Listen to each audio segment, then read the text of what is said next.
کس صورت کے بارے میں کروں گا، کیا بات کروں گا.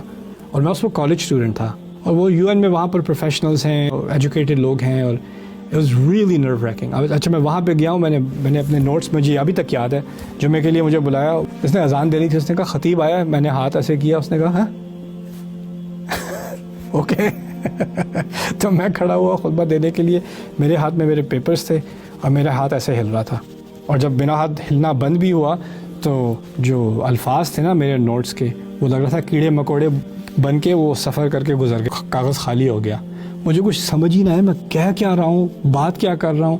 میں نے پتہ نہیں کیسے خطبہ دیا ہے، وہ کیسے، اور ونٹر کا سیزن تھا، میرا پسینہ ہو گیا. میں نے یہ دعا نہیں کی تھی، میں اتنا نروس تھا، میں نے یہ دعا نہیں کی تھی اس وقت، میں نے ایسے ہی خطبہ شروع کر دیا تھا.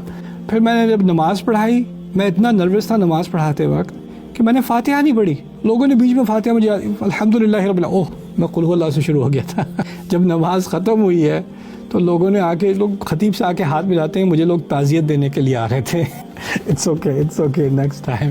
پھر میں گیا اپنے ٹیچر کے پاس، ڈاکٹر صاحب کے پاس. میں نے کہا سر یہ پوچھا کہ دعا کو یاد رکھنا، رب اشرح لی صدری ویسر لی امری واحلل عقدۃ من لسانی یفقہوا قولی. اس کے بعد سے نہیں بولا.